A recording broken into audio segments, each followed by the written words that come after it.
سبحان الذي أسرى بعبده ليلا من المسجد الحرام إلى المسجد الأقصى الذي باركنا حوله لنريه من آياتنا إنه هو السميع البصير. وآتينا موسى الكتاب وجعلناه هدى لبني إسرائيل لا تتخذوا من دوني وكيلا ذرية من حملنا مع نوح إنه كان عبدا شكورا. وقضينا إلى بني إسرائيل في الكتاب لتفسدن في الأرض مرتين ولتعلن علوا كبيرا. فإذا جاء وعد أولاهما بعثنا عليكم عبادا لنا أولي بأس شديد فجاسوا خلال الديار وكان وعدا مفعولا. ثم رددنا لكم الكرة عليهم وأمددناكم بأموال وبنين وجعلناكم أكثر نفيرا. إن أحسنتم أحسنتم لأنفسكم وإن أسأتم فلها. فإذا جاء وعد الآخرة ليسوءوا وجوهكم وليدخلوا المسجد كما دخلوه أول مرة وليتبروا معنا تتبيرا. عسى ربكم أن يرحمكم وإن عدتم عدنا وجعلنا جهنم للكافرين حصيرا. إن هذا القرآن يهدي للتي هي أقوم ويبشر المؤمنين الذين يعملون الصالحات أن لهم أجرا كبيرا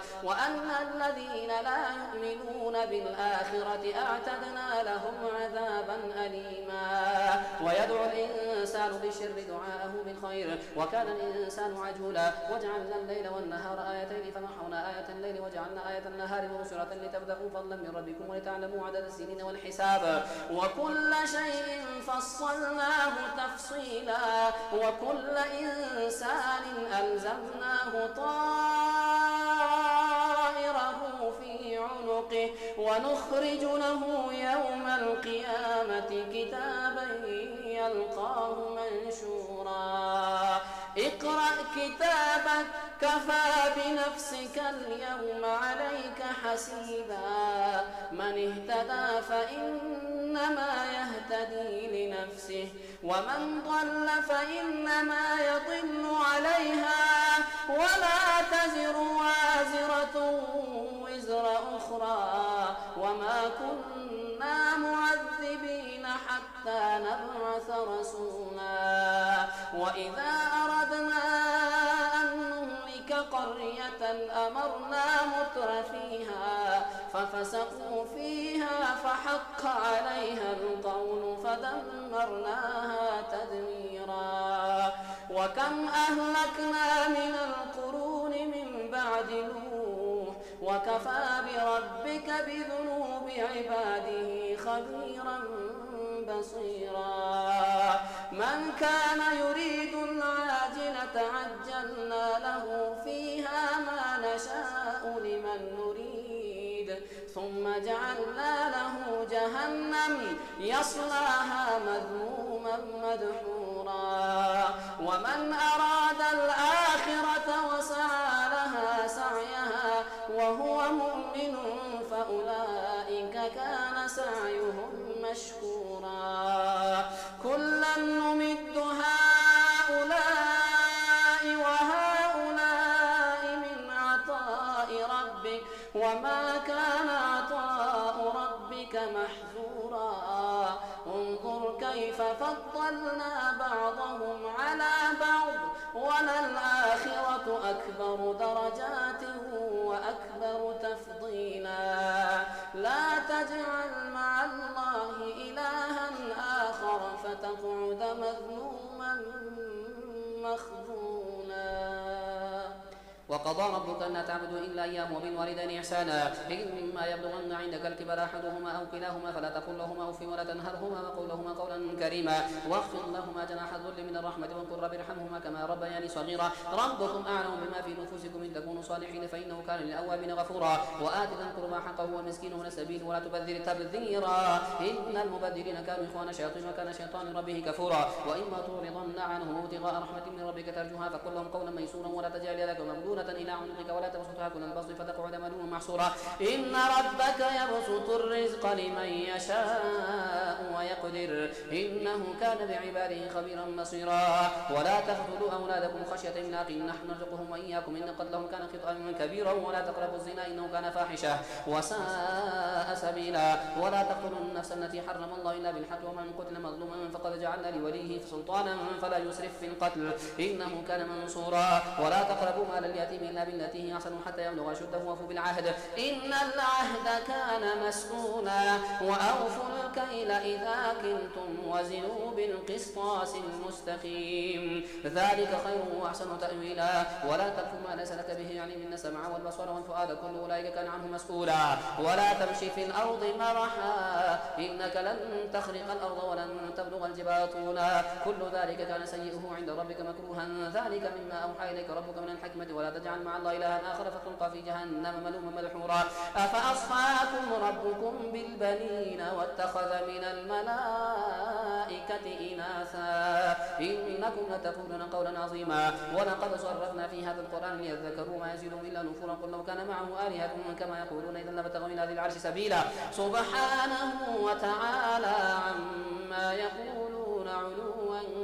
كبيرا تسبح له السماوات السبع والأرض ومن فيهن وإن من شيء إلا يسبح بحمده ولكن لا تفقهون تسبيحهم إنه كان حليما غفورا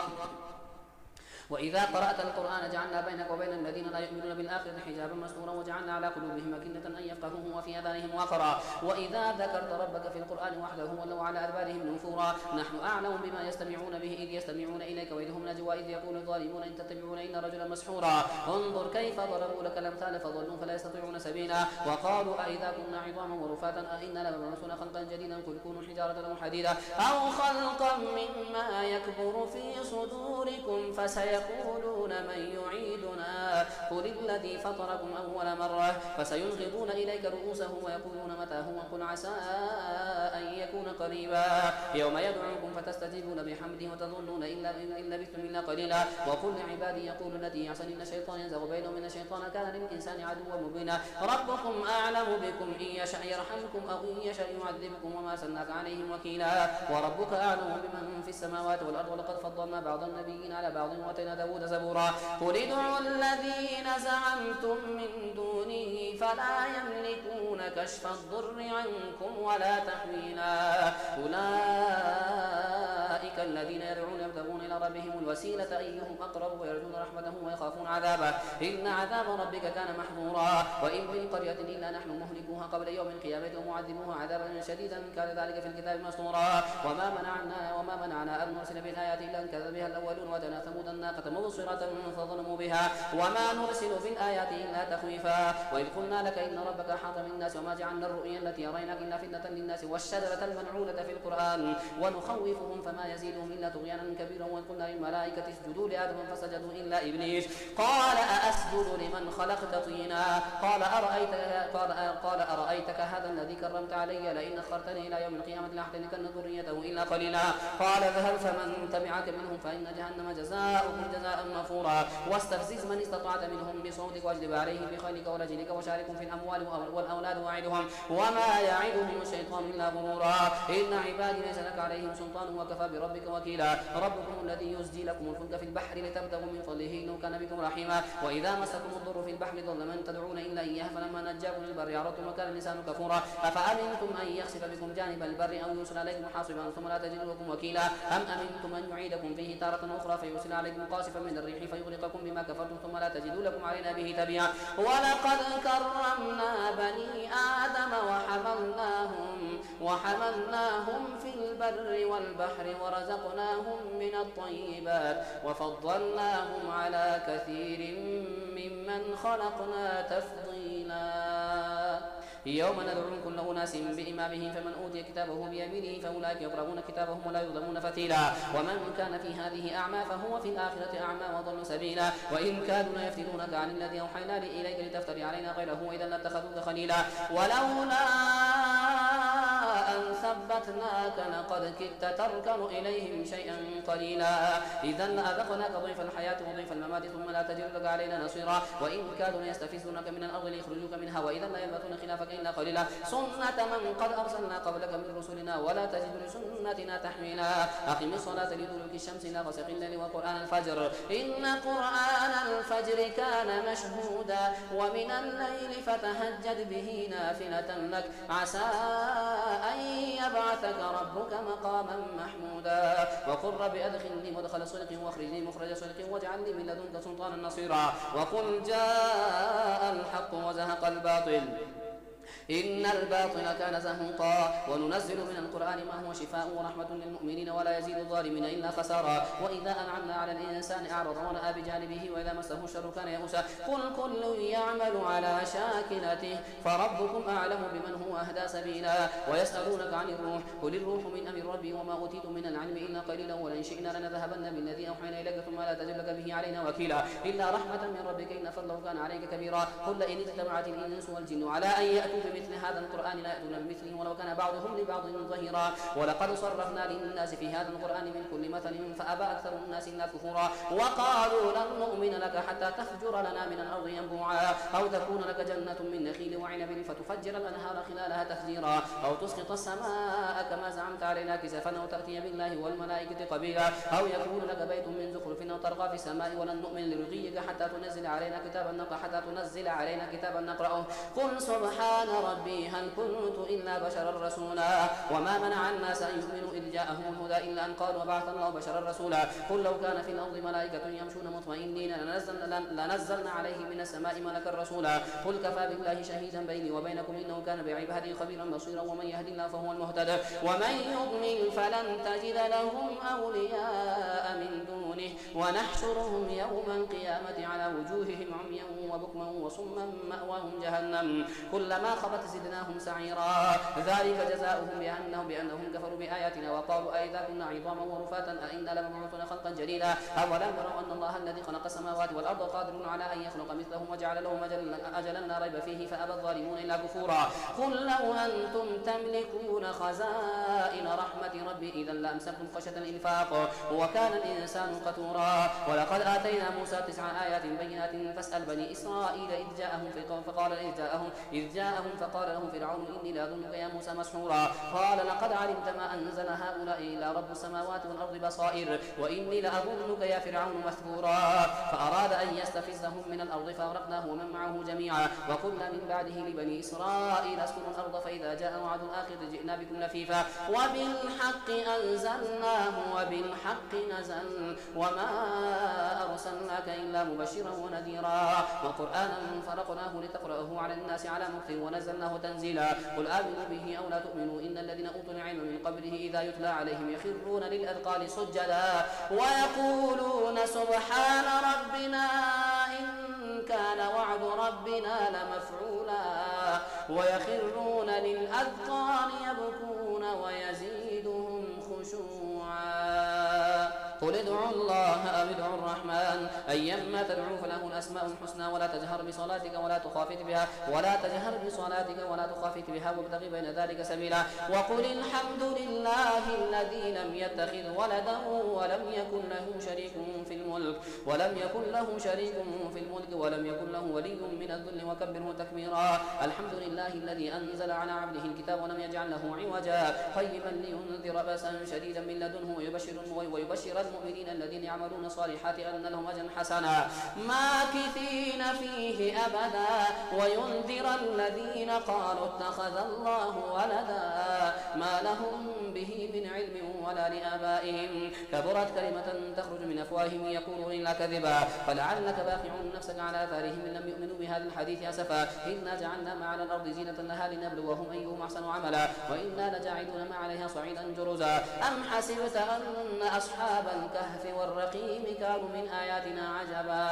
إذ أوى الفتية إلى الكهف فقالوا ربنا آتنا من لدنك رحمة وهيئ لنا من أمرنا رشدا فضربنا على آذانهم في الكهف سنين عددا ثم بعثناهم لنعلم أي الحزبين أحصى لما لبثوا أمدا نحن نقص عليك نبأهم بالحق إنهم فتية آمنوا بربهم وزدناهم هدى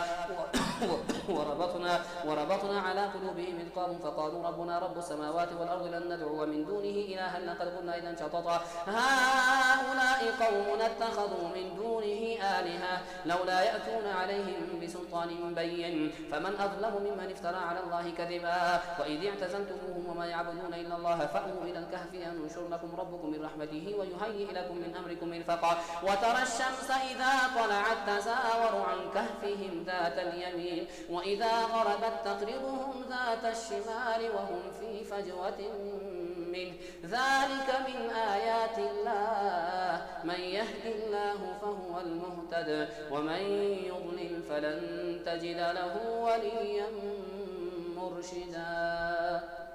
وتحسبهم أيقاظا وهم رقود ونقلبهم ذات اليمين وذات الشمال وكلبهم باسط ذراعيه بالوصيد لئن اطلعت عليهم لوليت منهم فرارا ولملئت منهم رعبا وكذلك بعثناهم ليتساءلوا بينهم قال قائل منهم كم لبثتم قالوا لبثنا يوما بعض يوم قالوا ربكم أعلم بما لبثتم فابعثوا أحدكم بورقكم هذه إلى المدينة فلينظر أيها أزكى طعاما فليأتكم برزق منه وليتلطف ولا يشعرن بكم أحدا إنهم إن يظهروا عليكم يرجموكم أو يعيدوكم في ملتهم ولن تفلحوا إذا أبدا وكذلك عثرنا عليهم ليعلموا أن وعد الله حق وأن ساعة لا ريب فيها إذ يتنازعون بينهم أمرهم فقالوا ابنوا عليهم بنيانا ربهم أعلم بهم قال الذين غلبوا على أمرهم لنتخذن عليهم مسجدا سيقولون ثلاثة رابعهم كلبهم ويقولون خمسة سادسهم كلبهم رجما بالغيب ويقولون سبعة وثامنهم كلبهم قل ربي أعلم بعدتهم ما يعلمهم إلا قليل فلا تمار فيهم إلا مراء ظاهرا ولا تستفت فيهم منهم أحدا ولا تقولن لشيء إني فاعل ذلك غدا إلا أن يشاء الله واذكر ربك إذا نسيت وقل عسى أن يهديني ربي ليقرب من هذا رشدا ولبثوا في كهفهم 300 سنين وازدادوا 9 قل الله أعلم بما لبث له غيب السماوات والأرض أبصر به واسمع ما له من دونه ولي ولا يشرك في حكمه أحدا واتل ما أوحي إليك من كتاب ربك لا مبدل لكلماته ولن تجد من دونه ملتحدا واصبر نفسك مع الذين يدعون ربهم بالغداة والعشي يريدون وجهه ولا تعد عيناك عنهم تريد زينة الحياة الدنيا ولا تطع من أغفلنا قلبه عن ذكرنا واتبع هواه وكان أمره فرطا وقل الحق من ربكم فمن شاء فليؤمن ومن شاء فليكفر إنا أعتدنا للظالمين نارا أحاط من سرادقها وإن يستغيثوا يغاثوا بماء كالمهل يشوي الوجوه بئس الشراب وساءت مرتفقا إن الذين آمنوا وعملوا الصالحات إنا لا نضيع أجر من أحسن عملا أولئك لهم جنات عدن تجري من تحتهم الأنهار يحلون فيها من أساور من ذهب ويلبسون ثيابا خضرا من سندس واستبرق متكئين فيه على الأرائك نعم الثواب وحسنت مرتفقا واضرب لهم مثلا الرجلين جعلنا لأحدهما جنتين من أعناب وحففناهما بنخل وجعلنا بينهما زرعا كلتا الجنتين آتت أكلها ولم تظلم منه شيئا وفجرنا خلالهما نهرا وكان له ثمر فقال لصاحبه وهو يحاوره وانا أكثر منك مالا وأعز نفرا ودخل جنته وهو ظالم لنفسه قال ما أظن أن تبيد هذه أبدا وما أظن ساعة قائمة ولئن رددت إلى ربي لأجدن خيرا منها منقلبا قال له صاحبه وهو يحاوره أكفرت بالذي خلقك من تراب ثم من نطفة ثم سواك رجلا لكن هو الله ربي ولا أشرك بربي أحدا ولولا إذ دخلت جنتك قلت ما شاء الله لا قوة إلا بالله إن ترني أنا أقل منك مالا وولدا فعسى ربي أن يؤتيني خيرا من جنتك ويرسل عليها حسبانا من السماء فتصبح صعيدا زلقا أو يصبح ماؤها غورا فلن تستطيع له طلبا وأحيط بثمره فأصبح يقلب كفيه على ما أنفق فيها وهي خاوية على عروشها ويقول يا ليتني لم أشرك بربي أحدا ولم تكن له فئة ينصرونه من دون الله وما كان منتصرا هنالك الولاية لله الحق هو خير ثوابا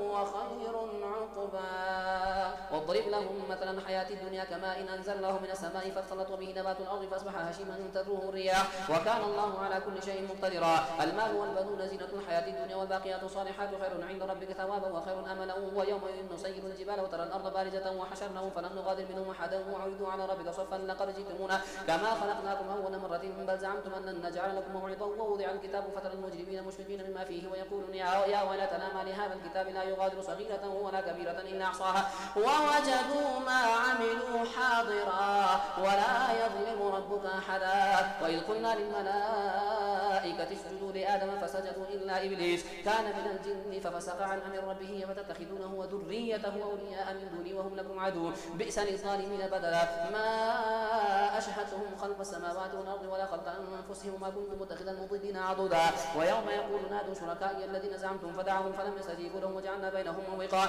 ورأى المجرمون النار فظنوا أنهم واقعوها ولم يجدوا عنها مصرفا ولقد صرفنا في هذا القرآن للناس من كل مثل وكان الإنسان أكثر شيء جدلا وما منع الناس أن يؤمنوا إذ جاءهم الهدى ويستغفروا ربهم إلا أن تأتيهم سنة الأولين أو يأتيهم العذاب قبلا وما نرسل المرسلين إلا مبشرين ومنذرين ويجادل الذين كفروا بالباطل ليدحضوا به الحق واتخذوا